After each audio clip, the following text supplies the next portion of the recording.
मैंने आपके सामने सबसे पहले रखा है एनएचपीसी का ही फ्रंट पेज ₹100.60 पर। ये काउंटर जो है फिलहाल ट्रेड भी आपको करता हुआ देखने को मिल रहा है। अभी जो है मार्केट बंद नहीं हुआ है। ठीक है, अभी मार्केट बंद नहीं हुआ है, इसलिए अगर आप यहां पर देखेंगे तो अभी यह काउंटर जो है ट्रेड कर रहा है और ₹101 पर ही आ गया है।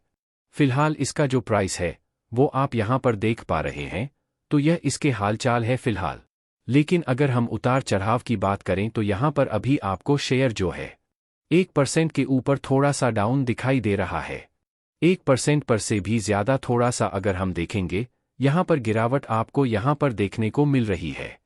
तो ये इसके हालचाल है, मतलब वीक ही दिखाई दे रहा है। लेकिन अगर आप अभी निफ्टी को देखोगे तो 1% पर से ज्यादा की गिरावट आपको निफ्टी में दिखाई दे रही है। 1% पर से ज्यादा ही गिरावट आपको देखने को मिल रही है। और जब यहां पर अच्छी खासी जो गिरावट आपको जब दिखाई दे ही रही है, तो उसका असर तो पड़ेगा ही पड़ेगा। ये तो ऑब्वियस सी बात है। अगर आप देखेंगे तो जब ओवरऑल मार्केट डाउन में है, तो उसका असर तो सभी स्टॉक्स पर पड़ता ही है। तो वही आपको यहां देखने को मिल रहा है, और इससे ज्यादा कुछ नहीं है। हाँ, अगर आप ये सोच रहे होंगे कि पिछले 2-3 दिनों से गिर ही रहा है, तो उससे पिछले कुछ समय से अगर आप देखते, तो इसमें सिर्फ तेजी तो भी तो देखने को मिल रही थी। अगर हम बीते 5 दिनों की भी बात करें, तो जैसा कि आप देख रहे हैं, लगभग 85% के रिटर्न तो आपको दिखाई दे रहे हैं। अभी भी ये 2-3 दिनों का कंसोलिडेशन हुआ है। अगर हम देखें ऊपरी स्तर से शेयर जो थोड़ा सा नीचे तो आया है, रिटर्न आपको दिखाई दे रहे हैं, वो अभी भी पॉजिटिव ही है। अब अगर हम महीना भर देखें, तो महीने भर के रिटर्न आपको लगभग 43% से 44% पर दिखाई दे रहे हैं, जो कि बहुत ज्यादा है, थोड़े बहुत नहीं, अच्छे खासे आपको ज्यादा देखने को मिलते हैं। तो इस तरीके के रिटर्न आप यहां पर देख पा रहे हैं, जो कि डेफिनेटली बहुत अच्छे ही माने जाएंगे। बहुत अच्छे रिटर्न आपको यहां पर दिखने को मिल रहे हैं, इसमें कोई भी डाउट नहीं है। 6 महीने के रिटर्न 105% पर और 1 साल के भी 150% पर के आसपास के रिटर्न नजर आ रहे हैं। तो ये इसकी रिटर्न प्रोफाइल है, जो कि काफी ज्यादा शानदार है। लेकिन अब बात यह निकल कर आती है, फिलहाल अगर हम देखें तो यह बात जरूर निकल कर आती है कि अभी जो हल्की फुल्की मान लेते हैं, गिरावट हो भी रही है, तो इससे कोई ज्यादा समस्या वाली बात तो नहीं है। यह इंपॉर्टेंट बात निकल कर आती है, कहीं ऐसा तो नहीं है कि कोई बहुत ज्यादा दिक्कत हो या फिर सब ठीक ही है, कोई समस्या नहीं है। तो पहले तो कुछ रिपोर्ट देखते हैं, क्या रिपोर्ट ऐसा सच कुछ भी दिखा रही है? देखो, कोई रिपोर्ट नहीं है। सबसे पहले तो मैं आपको बता दूं, कोई रिपोर्ट पार्टिकुलर इस शेयर के लिए देखने को आज तो नहीं मिल रही है। हाँ, आगे जो भी आएगी वो तो अच्छी बात है, वो तो हम देख ही लेंगे आगे क्या रिपोर्ट निकल कर आती है। लेकिन आज फिलहाल के समय पर तो डेफिनेटली कोई रिपोर्ट्स आपको देखने को नहीं मिल रही है, तो सब कुछ सामान्य है। लेकिन आगे की सिचुएशन कैसी बन सकती है, तो उसके लिए मैं पहले आपको एक डाटा पर लेकर चलता हूं।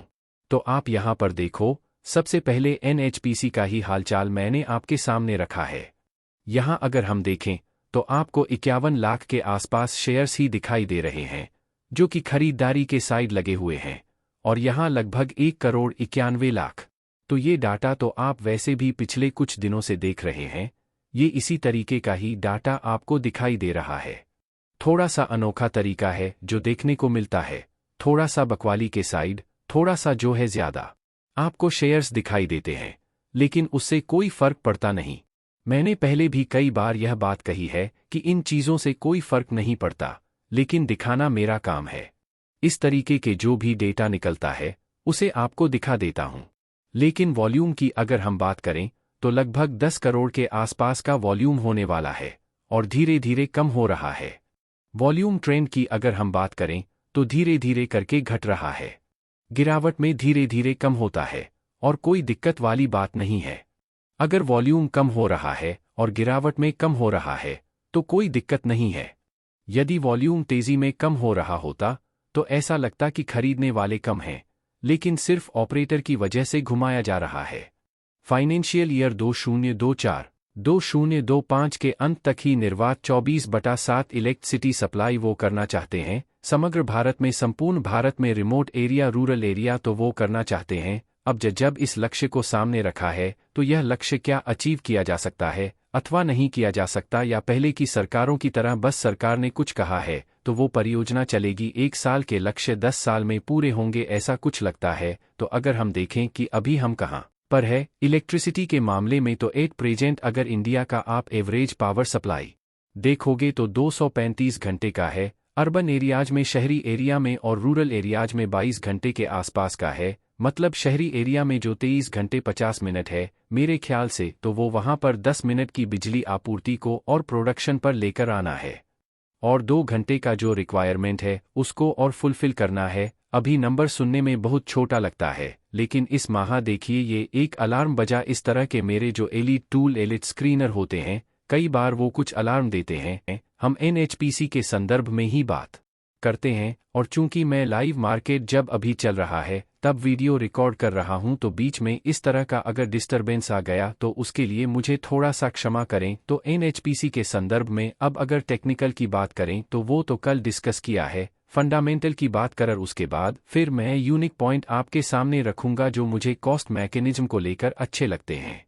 एनएचपीसी स्टॉक 23 का आरओ ठीक है, संतुलित नजर आते हैं। इसके अलावा अगर आप कंपनी के क्वार्टरली रिजल्ट में देखोगे तो यद्यपि आपको क्वार्टरली रिजल्ट में हाईएस्ट एवर सेल्स देखने को नहीं मिल रही है, रेवेन्यू हाईएस्ट एवर नहीं है, लेकिन कंपनी ने नेट प्रॉफिट हाईएस्ट एवर दर्ज किया है। 1693 करोड़ का सितंबर तिमाही का जो नेट प्रॉफिट है वो है 1700 के आसपास, 1700 करोड़ के आसपास का नेट प्रॉफिट इसके पहले कभी अचीव करती हुई कंपनी नहीं दिखी है। एक बार यहां पर अपवाद स्वरूप आपको सितंबर 2022 में जरूरी नंबर दिखेगा, लेकिन सितंबर 2023 ने उसको भी बीट किया है। तो रेवेन्यू हाईएस्ट एवर नहीं है, लेकिन यहां पर नेट प्रॉफिट हाईएस्ट हो गया है, और इसके लिए कंपनी ने ओपीएम पर बहुत अच्छा काम किया है, जिसके कारण यह नंबर अचीव हो सके। सितंबर तिमाही में 60 पर के आसपास का आपको ओपीएम देखने को मिलता है। प्रॉफिट एंड लॉस स्टेटमेंट में आकर देखेंगे तो 4284 करोड़ ट्रेलिंग 12 मंथ में अभी ऑपरेटिंग प्रॉफिट की स्थिति दिख रही है।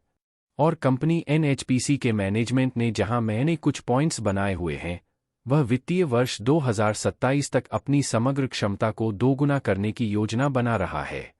इसमें इंस्टॉल क्षमता को 7000 मेगावाट तक बढ़ाने की बात की जा रही है, जो एक विशालकाय क्षमता की दिशा में पोखरू है। 2027 में 3-4 साल होने के बावजूद अगर हम क्षमता की स्थिति को देखने की कोशिश करें तो हम देखें कि बैलेंस शीट में सीडब्ल्यूआईपी का नंबर अभी भी 35,000 करोड़ के ऊपर है, जो कंपनी की सर्वकालिक उच्च स्तर की क्षमता नियोजना को दर्शाता है। यहां तक कि फंडामेंटल पहलू पर भी ध्यान दिया गया है और कैपेक्स प्लानिंग पर जोर दिया गया है। लेकिन अब कॉस्ट मैकेनिज्म की दृष्टि से मुझे वह कौन से कारक अच्छे लगते हैं, इस बारे में सोचने की जरूरत है। ऐसे कुछ कारकों के साथ Tata power, PFC, JP power और इसके समान कंपनियों में भी स्विंग की ऑब्जेक्टिविटी के साथ कुछ कारक अच्छे लग रहे हैं, लेकिन टाटा पावर में भी कुछ ऐसे ही कारक अच्छे लगते हैं। पहले आप एनएचपीसी के कारकों को समझें और समझें कि क्या यहाँ कोई लॉजिक है और कौन से कारण अच्छे लगते हैं। अगर आपको लगता है कि ऐसा है तो फिर आप टाटा पावर पर भी हम एक विस्तृत वीडियो बना सकते हैं। देखिए, सबसे पहले देखिए कि कैसे इस कंपनी की बैलेंस शीट में एक बहुत अच्छी स्थिति दिख रही है, कंपनी की लाभकारिता भी अच्छी नजर आ रही है। और अगर हम लॉन्ग टर्म का व्यू बनाना चाहते हैं तो हमें पहले देखना होगा कि पावर जनरेशन क्षेत्र में हम कितने अच्छे स्थिति में हैं और हम अपने लक्ष्य को कितने प्रैक्टिकल तरीके से पूरा कर सकते हैं या नहीं। उसी प्रकार कंपनी की क्वार्टरली या प्रॉफिट एंड लॉस स्टेटमेंट में जब हम नेट प्रॉफिट को देखते हैं तो मन में यही प्रश्न होता है कि क्या या आपने कितना भी लाभ दर्ज कर लिया हो, लेकिन अगर आप उसका ध्यान नहीं रखेंगे और उसे नहीं ग्रो कराएंगे तो आपका बड़ा पैसा नहीं होगा, यहां पर इनफ्लो नहीं होगा। इसलिए कॉस्ट मैनेजमेंट बहुत महत्वपूर्ण है, जो कंपनी की बैलेंस शीट को स्वस्थ बनाए रखने में मदद करता है। कंपनी एनएचपीसी क्या काम करती है, इसकी चर्चा करें। यह कंपनी हाइड्रो पावर से संबंधित काम करती है और क्लीन एंड ग्रीन एनर्जी के क्षेत्र में पानी से विद्युत उत्पादन करती है। यहां पर कोल से विद्युत उत्पादन हो सकता है, न्यूक्लियर से भी और विंड और सोलर से भी। एक नदी के किनारे एक डैम बना है जिसे कई सालों पहले बनाया गया था, या अगर कोई नई परियोजना के अंतर्गत बनाई जाती है तो सालों साल वहां से वाटर के फ्लो का उपयोग करके विद्युत आपूर्ति को स्थापित किया जाता है। तो कॉस्ट मैनेजमेंट के परिप्रेक्ष्य से यदि हम विचार करें तो सरकार इस प्रकार के परियोजना को सब्सिडी देती है, तो कंपनी का खर्च वहां पर सब्सिडी सहायक होता है, जिससे कि वह खर्चों में अपने मार्जिन को इंटैक्ट रख सके। यह पहला कारक है। दूसरा कारक यह है कि क्लीन और ग्रीन एनर्जी को लेकर भारत सरकार की योजनाएं भी इसे पुश कर रही हैं, तो यहां पर कंपनियों को टैक्स क्रेडिट भी मिलता है। अब आगे बढ़ते हुए अगर आप एनएचपीसी के संदर्भ में कंपनी पर लागू टैक्स को देखेंगे तो आपको सितंबर 2023 में देखने को मिलेगा कि 402% की टैक्स लायबिलिटी आई है। यहां पर कई प्रोविजन होते हैं जिनमें से बहुत कुछ अहम कारक होते हैं। मैं केवल आपको बीच बीच में जो इन बिटवीन द लाइंस को पढ़ने वाले कारकों के बारे में एक संक्षिप्त विवरण दे सकता हूं। मैं आपको इस दिशा में हिंट दे रहा हूं कि अलग अलग तरीके से समग्र अध्ययन करना होगा। टैक्स लायबिलिटी और टैक्स क्रेडिट के इस प्रकार के प्रोविजन कंपनियों को बड़ा फायदा पहुंचाते हैं, जिससे कि कंपनी अपने मार्जिन को और बेहतर तरीके से संभाल सकती है। अगर रेवेन्यू में कमी होती है तो भी नेट प्रॉफिट में सुधार होता है। तीसरा मुख्य अंक है कि यहां पर रेगुलेटेड प्राइसिंग होती है, क्योंकि सरकार ही पावर सेक्टर के मूल्यों को नियंत्रित करती है। अब सरकार पीएसयू को, क्योंकि अब वह समय गया जब सरकार अपने पीएसयू की उपेक्षा करती थी और चीजों को प्लान करती थी। अब आप देख सकते हैं कि पीएसयू सेक्टर कैसे बढ़ रहा है और उसमें सरकार की परियोजनाओं को समर्थन मिल रहा है। इसलिए यहां पर प्राइसिंग रेगुलेटेड होती है और गवर्नमेंट जो बैकर ही कंपनी है, तो इस प्रकार की कंपनी को इसका फायदा मिलता है। जब यह कंपनी इतनी अच्छी प्रॉफिट और इतनी अच्छी बैलेंस शीट को मेंटेन करती है, तो क्रेडिट रेटिंग भी इस कंपनी की दिशा में होती है। अगर आप इसको पढ़ने की कोशिश करेंगे तो देखेंगे कि कंपनी को लो इंटरेस्ट रेट पर लोन्स ऑफर होते हैं, जिससे कंपनी को पैसा आता है। यह कंपनी अपनी प्रोडक्टिविटी को बढ़ा सकती है और बैलेंस शीट स्टेबल आगे भी नजर होती हुई आ सकती है। एक और महत्वपूर्ण फैक्टर है पावर परचेस एग्रीमेंट का। यदि आप फिर अगेन कंपनी की वार्षिक रिपोर्ट देखने की कोशिश करें तो कंपनी लंबे समय तक के पावर परचेस एग्रीमेंट करती है। यदि कंपनी को वर्तमान में कोई ऑर्डर या टेंडर मिलता है तो कंपनी के लिए एक प्रश्न होता है कि अब उसका लक्ष्य पता है और उसे पूरा करने के लिए अपने कैपेक्स को कैसे प्लान करें। अक्सर होता है कि आपने कैपेक्स को थोड़ा सा प्लान किया हो और मार्केट में डिमांड बढ़ गई हो और एकाएक से आपके ऊपर बहुत सारे नए ऑर्डर आ गए हों। जो कंपनी संस्थानों को अपनी बिजली, अपनी विद्युत बेचती होगी, उनको यह अपने सर्टिफिकेट्स भी बेचती है। इससे उन्हें कई फायदे होते हैं। उदाहरण के लिए, यदि कोई आईटी कंपनी अपने निवेशकों के सामने एक अपना एक एश्योरेंस दे रखी है, तो वह अपनी प्रतिबद्धता जाहिर करती है कि वह कार्बन न्यूट्रल के लक्ष्यों को हासिल करेगी। अगर उस कंपनी ने किसी ऐसी जगह से अपनी विद्युत को पूरा करने के लिए बिजली खरीदी है जहां कार्बन का उत्सर्जन होता है, तो वह इसे नेगेटिव एंगल मानी जाती है। उसके अलावा जो कंपनियां बिजली सप्लाई करती हैं, उनको और अपने रिन्यू सर्टिफिकेट्स भी देती हैं। इससे कल को उन कंपनियों को भी फायदा होता है जो इन्वेस्टर प्रेजेंटेशन में जाती हैं या कुछ रास्ते पर जाना चाहती हैं। हम कार्बन फुटप्रिंट को कार्बन न्यूट्रलाइज करने की दिशा में काम कर रहे हैं। इससे बड़े एफआईडीसी प्रतिबद्धता होती है कि वे उन कंपनियों में निवेश करेंगे जो सीधे या पर्याप्त रूप से कार्बन न्यूट्रल की दिशा में काम कर रही हैं। इससे उन्हें भी सहायता मिलती है। इसलिए एनएचपीसी के पास ऑर्डर देखने पर आपको विद्यमान ऑर्डरों की स्थिति का पता चलता रहता है और इससे कंपनी की ऑर्डर बुक भी बेहतर नजर आती है। यह एक छोटा सा बिजनेस एनालाइज था जिसे आपको कंपनी की एनुअल रिपोर्ट, क्रेडिट रेटिंग और कंपनी की कॉल को समझने की कोशिश करने पर ध्यान देना चाहिए। इससे आपको सही रिटर्न फॉर्मेट मिलेगा और आपको सही निर्णय लेने में मदद मिलेगी। इन कंपनियों की वार्षिक रिपोर्ट्स, क्रेडिट रेटिंग्स या अगर आप कॉल को ध्यान से समझने का प्रयास करेंगे तो आप बिजनेस की अच्छी समझ विकसित करेंगे। मेरा उद्देश्य था कि इस छोटी सी चर्चा के माध्यम से आपके साथ एनएचपीसी के बिजनेस मॉडल से मुझे क्या-क्या शिक्षा मिल रही है, यह शेयर कर सकूं। इसे मैं केवल एजुकेशनल परिप्रेक्ष्य से आपके साथ साझा करना चाहता हूं। मैं सीधे अपनी स्क्रीन पर लेकर जा रहा हूं, वहां से ही आपको दिखाऊंगा। जब आप पूरे पैरामीटर को देखेंगे तभी आपको समझ में आएगा। अभी यहां देखिए, आपके सामने मेरे लैपटॉप की स्क्रीन है और यहां आप देखें एनएचपीसी ही आपके सामने है। अगर हम कंपनी के हालचाल को देखें तो इसकी मार्केट कैप 1 लाख करोड़ से ऊपर है, जो आप यहां देख रहे हैं। इसकी मार्केट कैप 1 लाख करोड़ से अधिक है। इसका पी मल्टीपल 25.9 है। यहां तक कि 30 के अंदर होने के बावजूद यह बहुत ज्यादा नहीं है। यहां स्कोप चलने की बात है, लेकिन यहां लिखा है कि एनएचपीसी ए मिनी रतन कैटेगरी की पब्लिक सेक्टर यूटिलिटी है, जो government flagship hydro electric generation company है। यह एक हाइड्रो इलेक्ट्रिक जनरेशन कंपनी है। कंपनी जनरेशन और बल्क पावर की सेल में प्रमुख रूप से लीवोल्व है। यह काम डिस्ट्रीब्यूटर के साथ है। अगर हम इसकी आरओ से आरई की बात करें तो यह 883 और 10 के आसपास है, जो ठीक है। यह उच्च वैल्यूएशन के रूप में समझा जाता है। कंपनी के हालात को अगर हम इसके पीयर्स के साथ तुलना करें तो देखिए, सबसे पहले एनटीपीसी है। लगभग काम तो वही है, एनटीपीसी के आसपास ही है।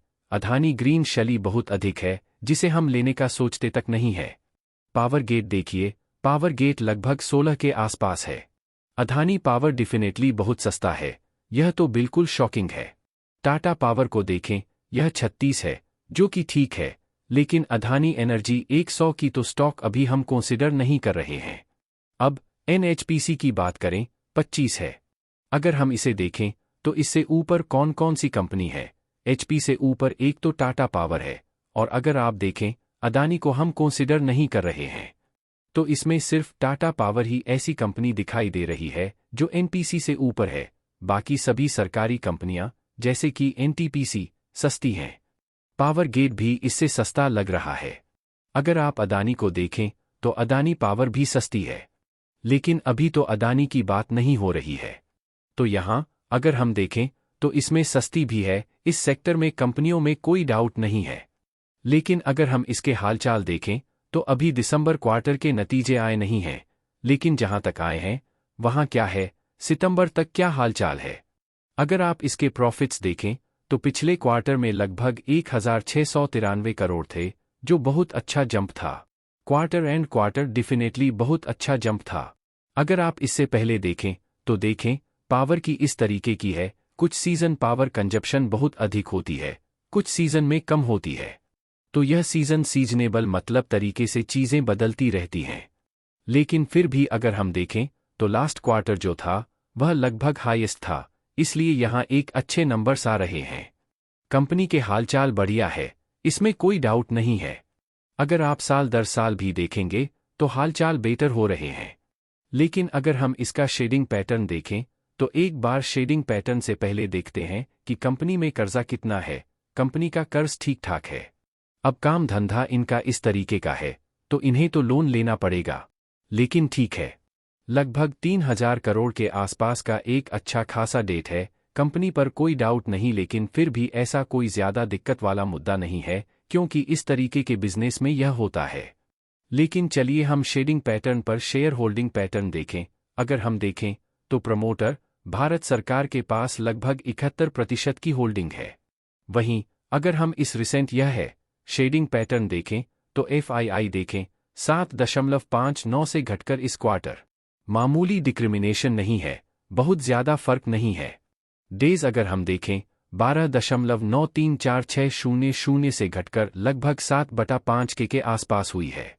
तो यह एक हेल्थी शेडिंग पैटर्न है जिसे हम मान सकते हैं। समस्या कहीं नहीं है, यह बात सच है। और हां, एक और बात है कि एनएचबीसी हो या फिर दूसरे के पावर सेक्टर, आने वाले कुछ साल जैसे कि आने वाले 5 साल अगर माने और अगर ये सरकार बनी रही तो यह बहुत इंपॉर्टेंट बात है। अगर ये सरकार बनी रही तो शेयर आप ये मान के चलिए कि ये सेक्टर उड़ जाएगा, इतनी तेजी से भागेगा, बहुत स्पीड से, और बहुत अच्छे रिटर्न्स आएंगे। नो डाउट एनएचपीसी एक सस्ती वैल्यूएशन पर भी है, लेकिन हां, मैं आपको दूसरे स्टॉक भी जैसे डिस्कस करने वाला था, एसजेवीएन।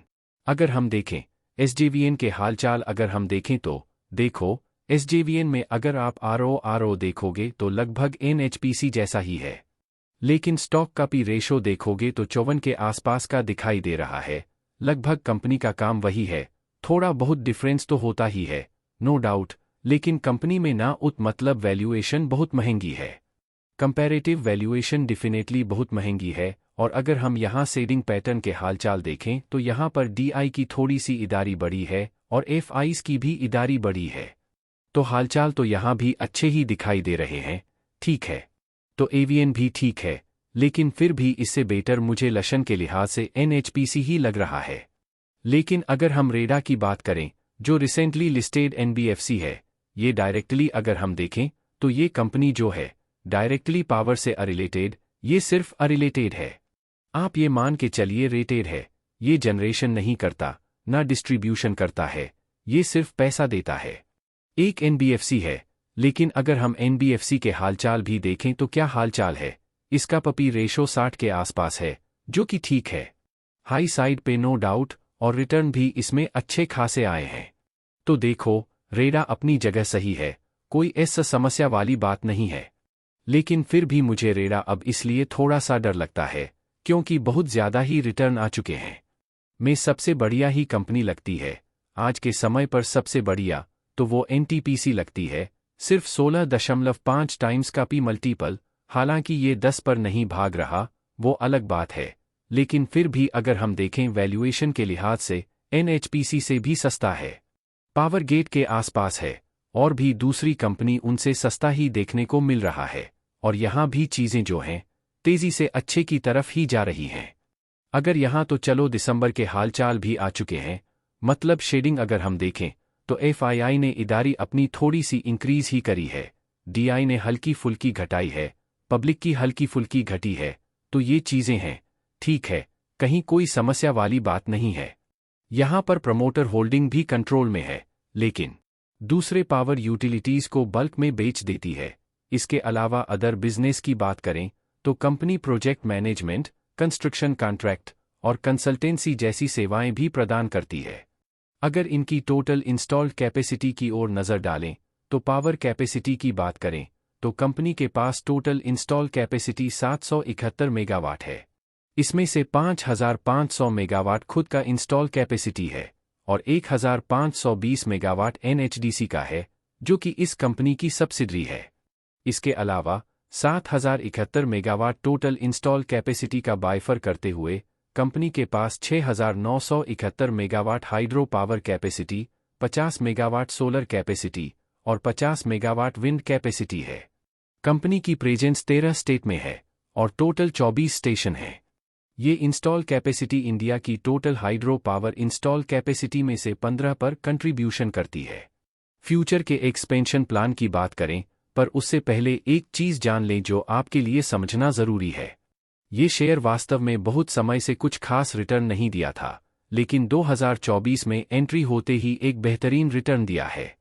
सरकार किस तरीके से किस सेक्टर में काम कर रही है, उसका फ़ायदा सरकारी कंपनियों को मिल रहा है और उससे रिलेटेड ही ये है जिसका ये फ़ायदा ले रहा है। आने वाले वक्त में भी इसे लाभ हो सकता है। अब फ्यूचर एक्सपेंशन की बात करते हैं। हाइड्रो प्लांट की बात करें तो कंपनी ने 2032 तक टोटल कैपेसिटी को 1628 मेगावाट तक बढ़ाने का लक्ष्य रखा है, यानी कि 2.5x वृद्धि होने की उम्मीद है। यहाँ इनके सोलर प्लांट की ओर नज़र डालें तो सोलर प्लांट की बात करें तो कंपनी अभी भी प्रक्रिया में है अपनी 1000 मेगावाट कैपेसिटी का विस्तार करने के लिए। प्रोजेक्ट की बात करें तो कंपनी ने गुजरात में 200 मेगावाट की बिडिंग भी जीती है।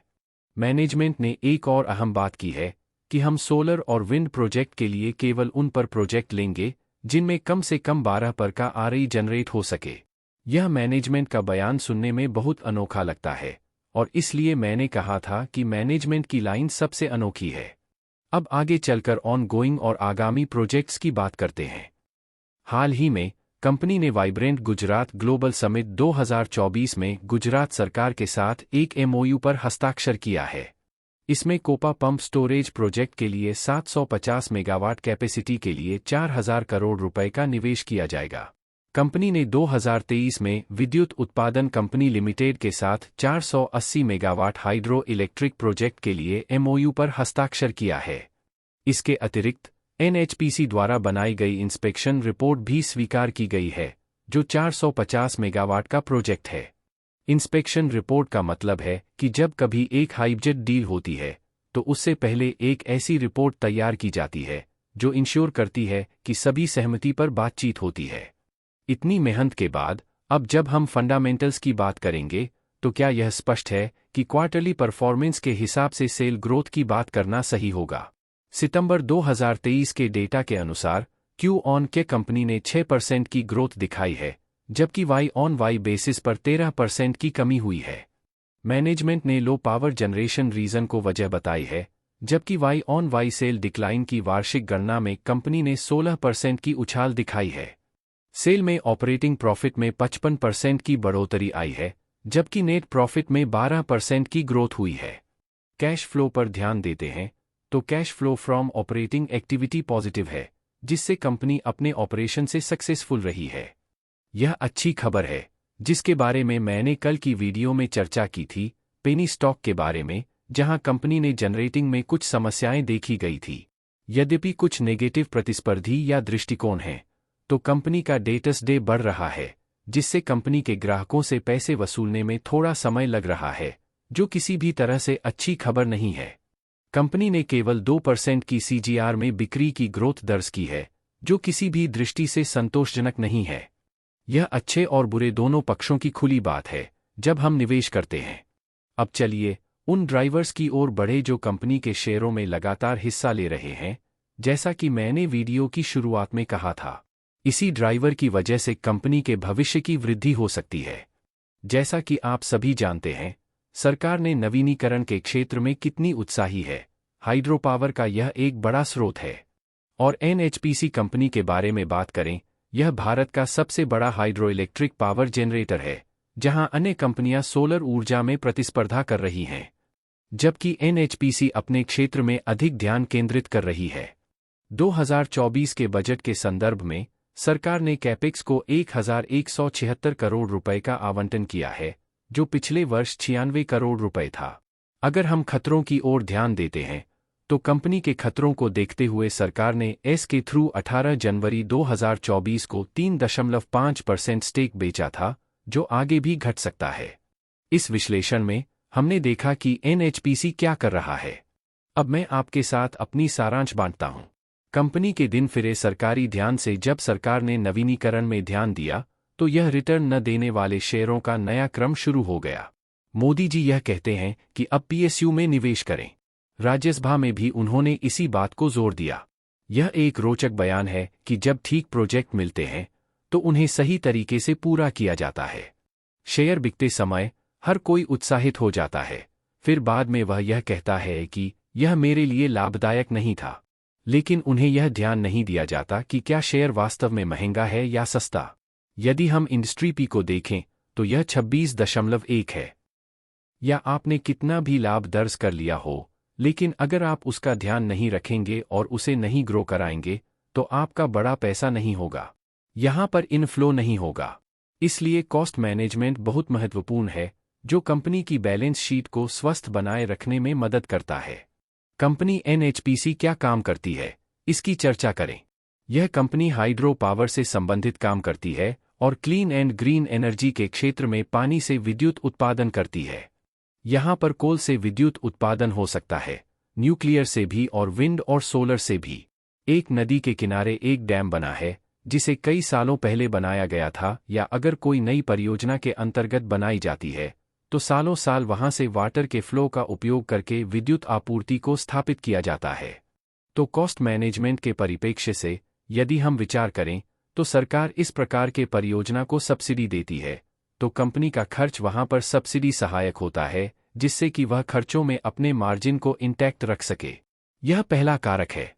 दूसरा कारक यह है कि क्लीन और ग्रीन एनर्जी को लेकर भारत सरकार की योजनाएं भी इसे पुश कर रही हैं, तो यहां पर कंपनियों को टैक्स क्रेडिट भी मिलता है। अब आगे बढ़ते हुए, अगर आप एनएचपीसी के संदर्भ में कंपनी पर लागू टैक्स को देखेंगे, तो आपको सितंबर 2023 में देखने को मिलेगा कि 402% की टैक्स लायबिलिटी आई है। यहां पर कई प्रोविजन होते हैं, जिनमें से बहुत कुछ अहम कारक होते हैं। मैं केवल आपको बीच बीच में जो इन बिटवीन द लाइंस को पढ़ने वाले कारकों के बारे में एक संक्षिप्त विवरण दे सकता हूं। मैं आपको इस दिशा में हिंट दे रहा हूं कि अलग अलग तरीके से समग्र अध्ययन करना होगा।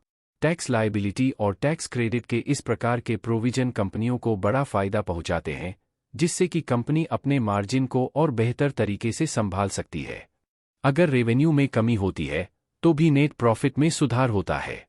तीसरा मुख्य अंक है कि यहां पर रेगुलेटेड प्राइसिंग होती है, क्योंकि सरकार ही पावर सेक्टर के मूल्यों को नियंत्रित करती है। अब सरकार पीएसयू को, क्योंकि अब वह समय गया जब सरकार अपने पीएसयू की उपेक्षा करती थी और चीज़ों को प्लान करती थी। अब आप देख सकते हैं कि पीएसयू सेक्टर कैसे बढ़ रहा है और उसमें सरकार की परियोजनाओं को समर्थन मिल रहा है। इसलिए यहाँ पर प्राइसिंग रेगुलेटेड होती है और गवर्नमेंट जो बैकर ही कंपनी है, तो इस प्रकार की कंपनी को इसका फायदा मिलता है। जब यह कंपनी इतनी अच्छी प्रॉफिट और इतनी अच्छी बैलेंस शीट को मेंटेन करती है, तो क्रेडिट रेटिंग भी इस कंपनी की दिशा में होती है। अगर आप इसको पढ़ने की कोशिश करेंगे तो देखेंगे कि कंपनी को लो इंटरेस्ट रेट पर लोन्स ऑफर होते हैं, जिससे कंपनी को पैसा आता है। लेकिन फिर भी अगर हम देखें तो लास्ट क्वार्टर जो था वह लगभग हाईएस्ट था, इसलिए यहाँ एक अच्छे नंबर्स आ रहे हैं। कंपनी के हालचाल बढ़िया है, इसमें कोई डाउट नहीं है। अगर आप साल दर साल भी देखेंगे तो हालचाल बेहतर हो रहे हैं। लेकिन अगर हम इसका शेडिंग पैटर्न देखें तो एक बार शेडिंग पैटर्न से पहले देखते हैं कि कंपनी में कर्जा कितना है। कंपनी का कर्ज ठीक ठाक है। अब काम धंधा इनका इस तरीके का है तो इन्हें तो लोन लेना पड़ेगा, लेकिन ठीक है, लगभग 3000 करोड़ के आसपास का एक अच्छा खासा डेट है। कंपनी पर कोई डाउट नहीं, लेकिन फिर भी ऐसा कोई ज्यादा दिक्कत वाला मुद्दा नहीं है, क्योंकि इस तरीके के बिजनेस में यह होता है। एनएचपीसी के बारे में भी बताना चाहूंगा, जो कि लगभग 101 रुपये के करीब ट्रेड कर रहा है। बहुत से लोगों का यह फेवरेट शेयर है। आज यहां पर थोड़ी सी बिकवाली देखने को मिली है, लेकिन इसकी मार्केट कैप लाख करोड़ से अधिक है। कंपनी का प्राइस टोनिंग रेशियो मात्र 26 का चल रहा है, लेकिन शेयर मार्केट के अंदर आपको पता होगा कि वोलेटिलिटी बनी रहती है। ये वीडियो कोई बाय और सेल रिकमेंडेशन नहीं है, केवल आपके शिक्षा के लिए है। किसी भी शेयर को बाय और सेल करने से पहले अपने फाइनेंशियल एडवाइजर से जरूर बात करें। एनएचपीसी के बारे में देखें, एक साल में इसने 152% के रिटर्न्स दिए हैं। इसके क्वार्टर 3 के रिजल्ट्स 12 फरवरी को आने वाले हैं, जो एक महत्वपूर्ण दिन हो सकता है। अगर किसी शेयर की अर्निंग अच्छी होती है तो उसके शेयर होल्डर खुश होते हैं। अगर किसी की अर्निंग बढ़ रही है तो उसका शेयर प्राइस भी बढ़ता है, जिससे कि यहां पर स्थिति अच्छी नजर आती है। लेकिन अगर उसकी अर्निंग कम होती है और शेयर का मूल्य बढ़ता है तो यह एक इमोशनल खेल बन जाता है। आप इमोशनली अटैच होकर शेयर को बाय नहीं करते, केवल इसलिए कि दूसरे लोग खरीद रहे हैं। इसे न करें, बल्कि जब अर्निंग बढ़ती है तभी आपको उस शेयर का अध्ययन करना चाहिए। 12 फरवरी का दिन बहुत महत्वपूर्ण हो सकता है, खासकर एनएचपीसी के लिए और शेयर होल्डर के लिए। आथर इंडस्ट्रीज लिमिटेड के बारे में जानकारी देना चाहता हूं। इसकी मार्केट कैप 11,000 करोड़ से भी अधिक है। यह कंपनी जो है केमिकल्स की मैन्युफैक्चरिंग करती है, लेकिन अब यह सोलर प्रोजेक्ट में भी काम कर रही है। हाँ दोस्तों, सोलर प्रोजेक्ट में इसने कदम रख लिया है। आथर इंडस्ट्रीज लिमिटेड पहले से ही एक मल्टीबैगर शेयर है, जिसका आईपीओ पहले ही आया था। इसने आईपीओ के ऊपर से बहुत अच्छे रिटर्न्स दिए हैं। आप लोग देखेंगे कि कंपनी का आरओ 18% है और इसने 1211 का हाई और 778 का लो बनाया है। एक अच्छा शेयर है जिसमें आप लोग देखेंगे कि केवल 1 रुपया करोड़ का ही डेट है। यह कंपनी ने अपनी डेट को काफी कम किया है। यह गुजरात के अंदर 15 मेगावाट का सोलर पावर प्लांट लगाएगी, जो बहुत बड़ी बात है। जब कंपनियां वर्सेटाइल बनती हैं तो वे सोलर एनर्जी में जाती हैं, जो ग्रीन एनर्जी के लिए एक पॉजिटिव इंडिकेटर है। इससे पहले मैं आपको बताऊंगा कि 16 मेगावाट का सोलर पावर प्रोजेक्ट पहले ही कमीशन कर चुका है, जो बहुत बड़ी बात है। और अब एक और 15 मेगावाट का पावर प्लांट काम में लाने वाले हैं। यह भी गुजरात के अंदर ही होगा। यह चीज बहुत बड़ी बात है। आथर इंडस्ट्रीज लिमिटेड एक और मल्टीबैगर शेयर है जिसको अच्छे वैल्यूएशन मिल रहा है। आज के दिन यह सबसे खास न्यूज हो सकती है। आइए दोस्तों, यह कंपनी 144 रुपये के करीब ट्रेड हो रही है। यदि आप ध्यान से देखें तो यह 2 बार इस स्तर पर आ चुकी है, 160 के करीब, और दोनों बार वहां से गिरी है। गिरने का कारण यहां भी आरबीआई की खबर है, सरकार की नहीं। अब सरकारी न्यूज के कारण क्यों यह शेयर गिर रहा है वो मैं आपको बताऊंगा, लेकिन आज की डेट में यह एक्सचेंज लिमिटेड का जो है एनर्जी मोनोपोली है। मार्केट में जो भी एनर्जी से संबंधित ट्रेडिंग होती है वह इस प्लेटफॉर्म पर होती है और प्राइस डिस्कवरी भी यहां होती है। इसके साथ ही मैक्सिमम कस्टमर्स भी यहां हैं। आज की डेट में मैं आपको बताऊंगा कि मार्केट में 3 बड़े प्लेयर हैं: Indian energy exchange, power exchange of India limited और हिंदुस्तान पावर एक्सचेंज। अब ये तीनों एक्सचेंज क्या होगा, क्यों गिर रहा है, यह इस समय बहुत चर्चा में है। इस तरह कहा जा रहा है कि सरकार एक प्लेटफॉर्म लाना चाहती है जहां इन तीनों के अंदर होने वाली ट्रेडिंग हो वह एक ही प्लेटफॉर्म के अंदर होगी और यहां पर प्राइस डिस्कवरी की जाएगी। सरकार ने दोस्तों CERC यानी कि सेंट्रल इलेक्ट्रिसिटी रेगुलेटरी अथॉरिटी को यह काम सौंपा है कि इसे मार्केट कपलिंग कीजिए। अब मार्केट कपलिंग में मैं आपको बताऊं, मार्केट कपलिंग सम वही है कि एक जगह पर एक एक्सचेंज के ऊपर जो है क्या किया जाएगा, प्राइस डिस्कवरी किया जाएगा एनर्जी का, और उसके बाद जो है वह रेट मार्केट में आएगा। तीनों जो एक्सचेंज हैं तीनों अलग अलग हैं, वहां पर मार्केट में इनकी प्राइस डिस्कवरी होती थी। मैक्सिमम जो कस्टमर हैं I1 के हैं, इसलिए आपको फायदा हो रहा था। और इस न्यूज के कारण जो है आके शेयर के अंदर काफी गिरावट देखने के लिए मिली है। लेकिन अभी यह पायलट प्रोजेक्ट चलेगा। जी हां, पायलट प्रोजेक्ट चलेगा, यानी कि एनर्जी की जो डिस्कवरी है, प्राइसिंग है, वह पायलट प्रोजेक्ट के तौर पर देखी जाएगी।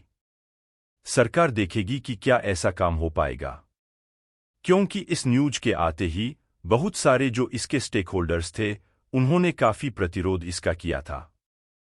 इसका थोड़ा सा अर्थपूर्ण परिणाम हुआ है। पायलट प्रोजेक्ट पहले ही होना चाहिए था, लेकिन इस गतिरोध की वजह से अब यह हो रहा है।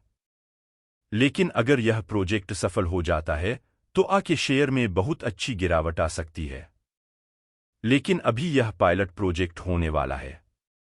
अगर यह सफल नहीं होता तो I1 के लिए फिर से फायदेमंद हो सकता है। यानी कि अभी दोनों हाथों में एक धारी तलवार बनी हुई है जो दिखाती है कि प्रोजेक्ट की सफलता बहुत महत्वपूर्ण है। मार्केट कपलिंग के लिए अगर कपलिंग प्रक्रिया सफल होती है तो I1 को झटका लग सकता है। मिनिस्ट्री ऑफ पावर के अंतर्गत ये सभी चीजें होंगी और CERC इस काम को करेगी। चलिए दोस्तों, अब हम बात करें SJVN की, जो कि सतलुज जल विद्युत निगम 151 के पास लगभग 58 PE पर ट्रेड कर रहा है। यहां तक कि पिछले एक साल में इसने 365% रिटर्न्स दिए हैं। यहां पर हाई PE पर काम कर रही है। अगर हम बात करें इसकी मार्केट कैपिटलाइजेशन की तो यह लगभग 60,000 करोड़ की है। इस कंपनी का बिजनेस बहुत अच्छा चल रहा है और डिविडेंड यील्ड भी अच्छी है। हमने इसके बारे में कई वीडियो बनाए हैं। अब अपडेट करते हैं। SJVN 200 मेगावाट का एक प्रोजेक्ट गुजरात में बना रहा है। इसकी टोटल वैल्यू 1,100 करोड़ रुपए की होगी। यह एक बड़ी डील है।